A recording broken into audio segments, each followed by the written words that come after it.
আসসালামু আলাইকুম, আশা করি প্রিয় শিক্ষার্থীরা সকলে ভালো আছেন। আজকে অনার্স প্রথম বর্ষের 24-25 সেশনের রিলে আলজেব্রা অ্যানালিটিক জিওমেট্রির ইনপুটস ও ফাইনাল সাজেশন দেওয়া হবে। আজকে চ্যাপ্টার 2 দেওয়া হবে। গত সাজেশন পর্বে আমরা এই অ্যানালাইটিক রিলে আলজেব্রা অ্যানালিটিক জিওমেট্রির প্রথম পার্ট লিনিয়ার আলজেব্রা অ্যানালিটিক জিওমেট্রির যেটা লিনিয়ার আলজেব্রার প্রথম খণ্ড, এটা চ্যাপ্টার 1 দিয়েছিলাম। আজকে আমরা চ্যাপ্টার 2 দেখবো। তো তার আগে কথা বলি, ম্যাথ ডিপার্টমেন্টের বিশেষ করে যারা পেইড কোর্স করতে চাও, আমাদের ক্লাসগুলো করতে চাও, সাজেশন পারচেজ করতে চাও, যারা 0176735130 নাম্বার হোয়াটসঅ্যাপে নকতে আমাদের ক্লাসগুলো এবং সাজেশন পারচেজ করতে পারো। ক্লাস ফি অনলি 410 টাকা। ওকে, তো আমরা চ্যাপ্টার 2 দেখি সাজেশনে কোনগুলো দেওয়া যায় এবং কোনগুলো থেকে প্রশ্ন হতে পারে। আমরা এটা হচ্ছে আমাদের ফাইনাল সাজেশন হিসেবে গণ্য হবে। তো তোমরা অবশ্যই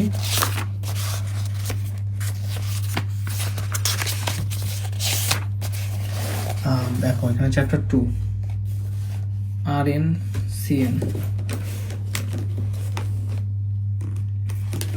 এই যে RN এবং CN ভেক্টর রয়েছে, এটা হচ্ছে আমাদের চ্যাপ্টার 2 এবং এই চ্যাপ্টার থেকে তোমাদের যে প্রশ্নগুলো, অবশ্যই বেসিক যে ব্যাপারগুলো ক্লাস শেখানো হয়েছে, এই চ্যাপ্টারের উপর যে সূত্রগুলো আলোকপাত করানো হয়েছে, সেই সূত্রগুলো খুব ভালোভাবে শিখে ফেলবা এবং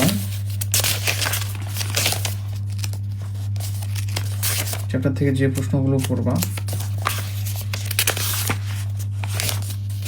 ওকে,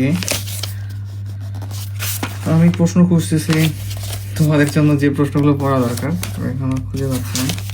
আচ্ছা, প্রথমত এই প্রশ্নটা পড়বো, এটা মোস্ট ইম্পর্টেন্ট একটা উপপাদ্য তোমাদের জন্য, উপপাদ্য 11। বুঝতে পেরেছো?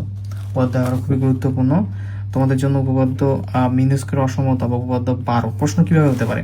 কোশি সহজে অসমতা বর্ণনা ও প্রমাণ করো। বর্ণনা করতে গেলে এটা দিতে হবে, দিয়ে তোমাদের প্রমাণ করতে হবে, অথবা প্রমাণ করো যে শুধু এই প্রশ্নটা আসতে পারে।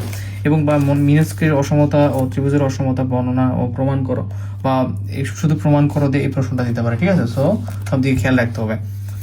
তো আরেকটা কথা, যে তোমরা চাইলে তোমাদের বন্ধুদের সঙ্গে আমাদের হোম টিউটর 55 ইউটিউব চ্যানেলটা শেয়ার করতে পারো।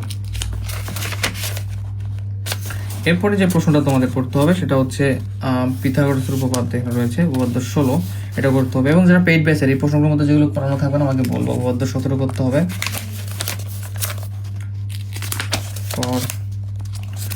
উদাহরণ 7 করবা, উদাহরণ 7। এরপরে করতে হবে উদাহরণ 3, উদাহরণ 3, উদাহরণ 7,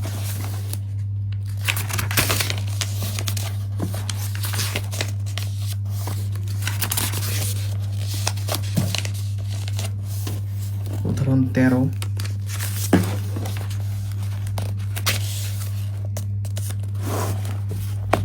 উদাহরণ 19 করতে হবে।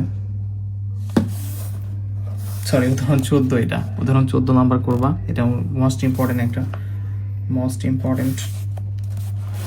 উদাহরণ 17, মোস্ট ইম্পর্টেন্ট একটা প্রশ্ন, এটা গুরুত্বপূর্ণ। উদাহরণ 19 করতে হবে, খুবই গুরুত্বপূর্ণ একটা প্রশ্ন। উদাহরণ 20 করতে হবে, মোস্ট ইম্পর্টেন্ট, খুব গুরুত্বপূর্ণ। এটাকে আমরা 99% দিতে পারি, মোস্ট ইম্পর্টেন্ট একটা প্রশ্ন।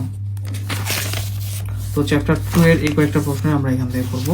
পরবর্তী লেকচারে আমরা চ্যাপ্টার 3 এবং বাকিগুলো সাজেশন দেখবো ইনশাল্লাহ। ঠিক আছে? সে পর্যন্ত সবাই ভালো থাকো এবং অবশ্যই বইয়ে দাগায় নেবা, সুন্দর করে দাগায় নেবা, নিয়ে ওই প্রশ্নগুলো বেশি বেশি প্র্যাকটিস করবা।